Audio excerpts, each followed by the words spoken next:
हैदराबादमध्ये इडली, डोसा, मेदूवडा, उत्तप्पा, बोंडा यासोबत सर्व करतात फल्ली चटणी आणि अल्लम चटणी म्हणजे आल्याची चटणी. मागच्या व्हिडिओमध्ये मी फल्ली चटणी दाखवली होती. आज परफेक्ट मेजरमेंट सकट तुम्हाला दाखवणार आहे अल्लम चटणी. इथे नाश्त्याला टिफिन म्हणतात आणि टिफिनच्या या पदार्थांबरोबर या दोन्ही चटणींचं कॉम्बिनेशन एकदम जबरदस्त आहे. ही अल्लम चटणी खूपच जास्त टेस्टी असते. आलं आणि मिरचीचा तिखटपणा आणि चिंच गुळाचा आंबट गोडपणा आणि वरती सरसरीत तडका.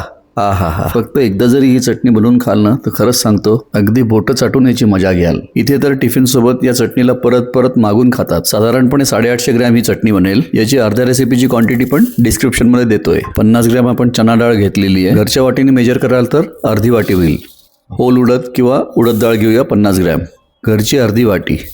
साधारणपणे 25 ग्रॅम सुक्या नारळाची वाटी कापून घेतलेली. 2 मोठे चमचे धणे जे आहेत 12 ग्रॅम. 7 ते 8 सुक्या लाल मिरच्या, बेडगी किंवा गुंटूर घेऊ शकतो आपण, ज्या आहेत 10 ग्रॅम. बेडगी मिरची वापरली तर आणखीन छान रंग येतो. 2 मोठे चमचे चिरलेलं आलं घेऊया, जे आहे साधारणपणे 20 ग्रॅम. सुरुवातीला चिंच गुळाची क्वांटिटी थोडी कमी घेतलेली आहे, नंतर ऍडजस्ट करूया. 25 ग्रॅम आपण चिंच घेतलेली आहे आणि 50 ग्रॅम गुळ. ऑर्गॅनिक जो जरा ड्राय असतो ना गुळ, तो वापरला तर जास्ती छान. यापैकी काही गोष्टी आपण पॅनमध्ये परतून घेऊया. 1 मोठा चमचा तेल आपण पॅनमध्ये गरम करून घेऊया. सगळ्यात आधी घालूया चना डाळ आणि होल उडद. मंद आचेवर साधारणपणे 1 मिनिटं याला व्यवस्थित परतून घेऊया. आता घालूया सुक्या नारळाचे तुकडे आणि 1 ते 1.5 मिनिटं याला परतून घेऊया. आता घालूया धणे आणि सुक्या लाल मिरच्या.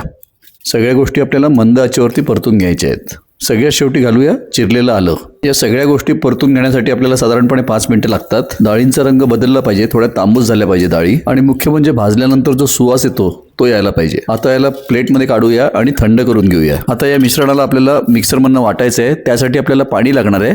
तर अर्धा लिटर पाण्याची बॉटल मी इथे घेतलेली आहे, जेणेकरून एक्झॅक्ट मेजरमेंट मी तुम्हाला दाखवू शकेन.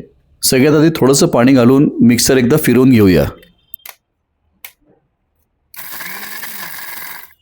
एकदम खूप जास्ती पाणी घालायचं नाहीये, थोडं थोडं पाणी घालत याला आपल्याला वाटून घ्यायचं आहे. यामुळे चटणी व्यवस्थित वाटल्या जाईल. चटणी थोडी वाटल्या गेल्यानंतर याच्यामध्ये 1.5 टेबलस्पून खडे मीठ घालूया. हे जे जाडसर खडे मीठ असतं याच्यामुळे खूप टेस्टी बनते ही चटणी.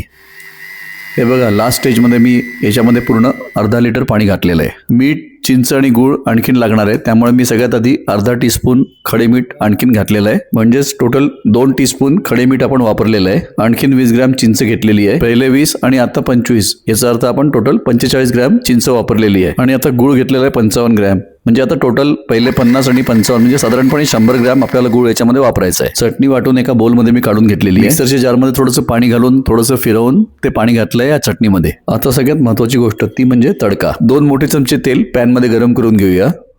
याच्यामध्ये घालूया 2 टीस्पून उडद डाळ. अर्धा मिनिट याला परतल्यानंतर घालूया 1 छोटा चमचा मोहरी. मोहरीचे दाणे फुटायला लागल्यानंतर घालूया 1 छोटा चमचा जिरे. 3 ते 4 तोडलेल्या लाल सुक्या मिरच्या. 15 ते 20 ताजी गोडलिंबाची पानं. वा, काय सुवास सुटलाय. आहा, खूप मस्त. आणि हा गरमागरम तडका या चटणीच्या वर.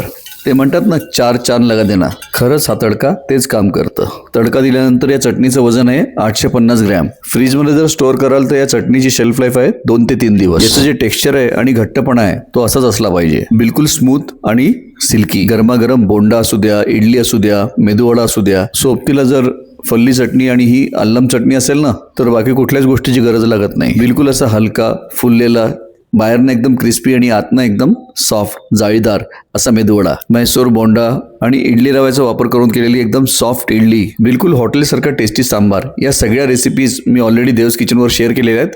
त्याची लिंक मी डिस्क्रिप्शन बॉक्समध्ये देतोय. या सगळ्या टिफिन रेसिपीज जर तुम्हाला आवडत असतील तर नक्की बघा आणि ट्राय करा. हे बघा, वडा असं तोडून मस्तपैकी डुबवायचा या अशा दोन्ही चटणींमध्ये. अशा बिलकुल आतपर्यंत या चटण्या शोषल्या गेल्या पाहिजे तुमच्या इडलीमध्ये किंवा वड्यामध्ये. तेव्हा येते खरी याला खाण्याची असली मजा. तुम्ही या दोन्ही चटण्या पहिले खाल्ल्या असतील तर मला कमेंट करून नक्की कळवा. आय होप हा व्हिडिओ तुम्हाला आवडला असेल. जर आवडला तर लाईक करा, कमेंट करा, शेअर करा आणि देव्स किचन मराठीला अजून सबस्क्राईब नसेल केलं तर नक्की करा. व्हिडिओ पूर्ण बघितल्याबद्दल तुमचे खूप खूप धन्यवाद. जय हिंद, जय महाराष्ट्र, वंदे मातरम, भारत माता की जय.